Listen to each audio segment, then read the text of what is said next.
Day 4 of parallel and perpendicular lines, and we're finally getting to the difficult part of this standard. Sorry if that scares you if you've already thought that this was difficult. It's about to get even more difficult. All right.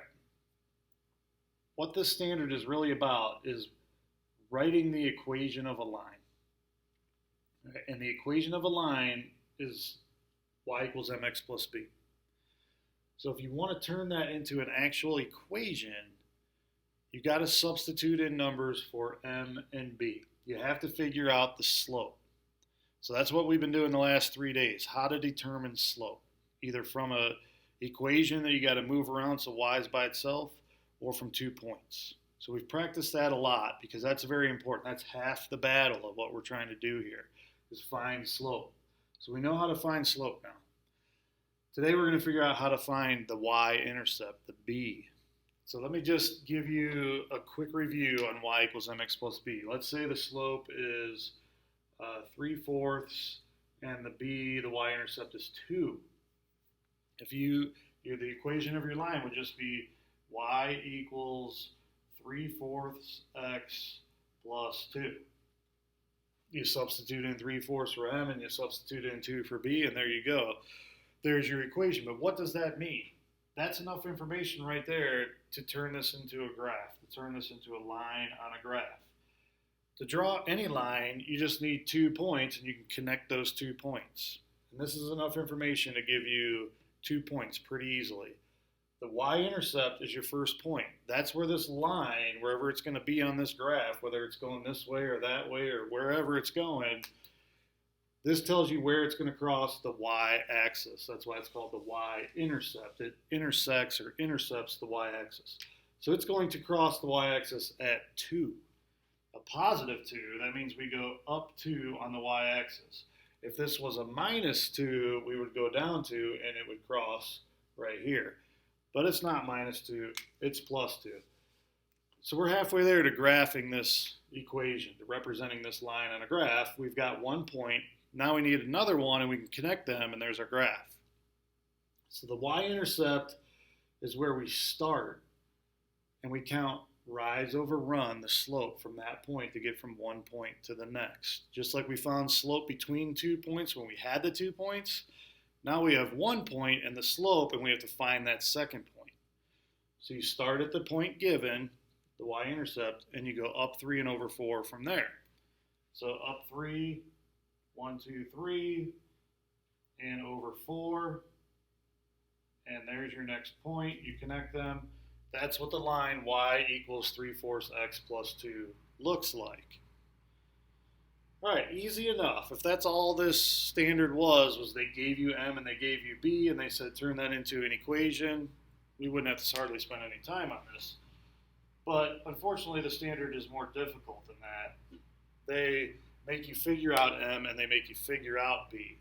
So one way to figure out m is by a given equation, and you turn that equation into y equals mx plus b, and there's your m.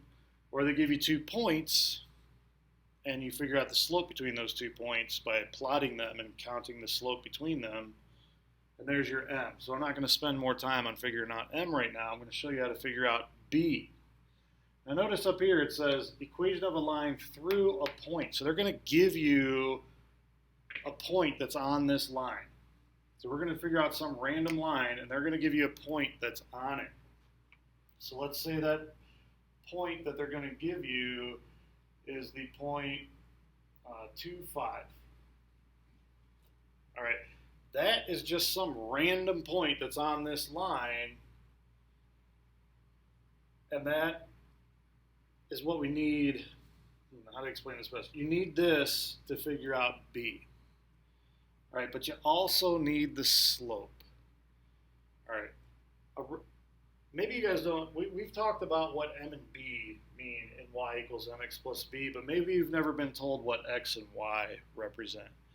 X and y are just any point, any random point on the line. So let's say this is your line. That we'll say is the point 3, 0. That's an xy coordinate. That's just a random point on the line. This might be the point 1, 2, 3, 4. So 0, -4. That's just a random point on the line. Well, this point also happens to be the y-intercept. So in this particular line, the y-intercept is -4, and the slope is from here to here up 4 and over 3, so 4/3. So the equation of this line that I just drew is y equals 4/3 x minus 4. All right, the y-intercept is -4. The slope is 4/3. We have the equation of the line. When I say this is just a random point on the line, if you plug 3 in for x and solve this side of the equation, it's going to equal 0.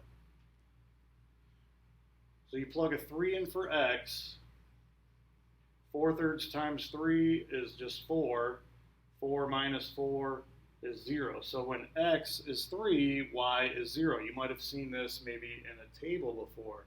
For this given equation, if x is 3, y is 0, and that's 1 point on the line. If you plug in a 0 for x, 0 minus 4 is -4.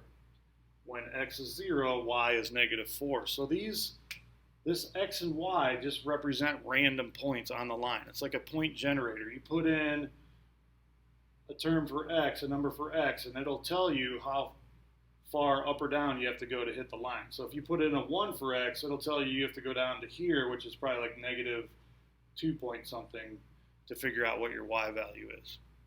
So x and y just represent the x and y coordinates of random points on the line. M and B are slope and y-intercept. So why am I telling you that? Because this point that they give you is a random point on the line. So this is the x-intercept and the y-intercept of a random point on the line. So let's go back to the beginning. We're trying to solve for B. We have a point on the line. We could substitute in those two numbers for x and y. So let's do that. Y would be 5, and we don't know yet. Slope, or x is 2. B we're trying to figure out. We don't know B yet either. So this is 5 equals m times 2 plus B is what we have now. So we're getting closer to be able to solve for B.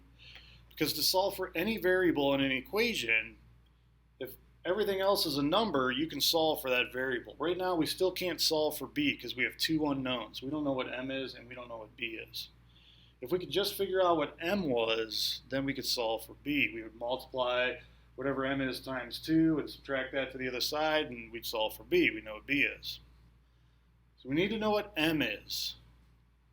And there's going to be a couple different ways that you have to figure out what M is. They will either give you an equation, and you'll have to figure out what M is from that equation like we've done. Or they'll give you 2 points that are on the line, and you'll have to find the slope between those to figure out what M is. So let's say they give you an equation. Let's say they give you the equation y equals 4x plus 3.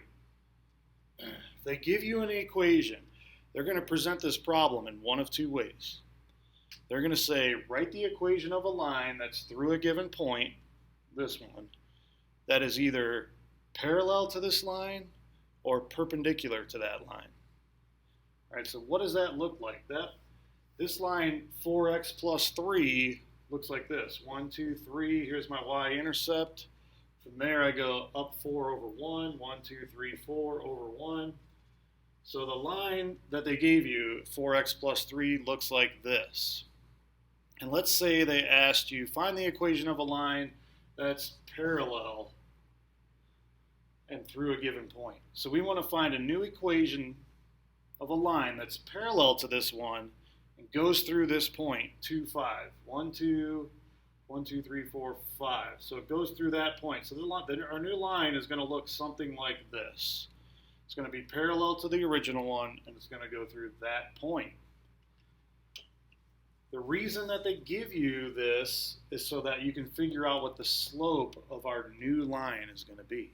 If they're parallel, they have the exact same slope. So if you want a line that is parallel to the one they gave you, it has to have the same slope as that. So our new line has to have the slope of 4 because the line they gave us had a slope of 4. All right, so now we know what our m is supposed to be for our new line. It's supposed to be 4. So now we can substitute in that 4, and you get 5 is equal to 4 times 2 plus b. 4 times 2 is 8. To solve for b, you just subtract 8 to the other side, and 5 minus 8 is negative 3. So our new b is negative 3, and our slope was 4. So the answer to this problem, an equation of a line that is parallel to this one and goes through this point, is y equals 4x minus 3. So it would cross at negative 3 down here. All right, this is a lot to take in, and that may not have been the most eloquent explanation. So I'm already starting to think that we're probably going to have to move this test back to Friday, because I didn't even get into writing the equation of a line that's perpendicular to a given line. Although it's the same strategy, you would just take the line that they give you, figure out the slope of the line they give you, and flip the slope and change the sign, and then do the exact same steps. But I'll put another lesson out for that tomorrow. So I'm going to move the test back to Friday. And for today, your problems are just going to be find an equation of a line that's parallel to a line they give you and goes through a certain point. And that's how you do it. All you need to do is figure out m and b, and m is going to be pretty easy to figure out because they're going to give you a line that it's parallel to, and your new line is going to have the exact same slope. So you just find the slope of the line they give you. Now you have your slope of your new line. To figure out the b, you got to substitute in your slope and substitute in your x and your y of the point that it goes through. So that's the simplest way I can try and explain it. To figure out b, you got to substitute in a number for m, x, and y. X and y is the point that it's going to go through. The slope is going to be the exact same one as the line they give you because it's parallel. So ask me questions if you need to.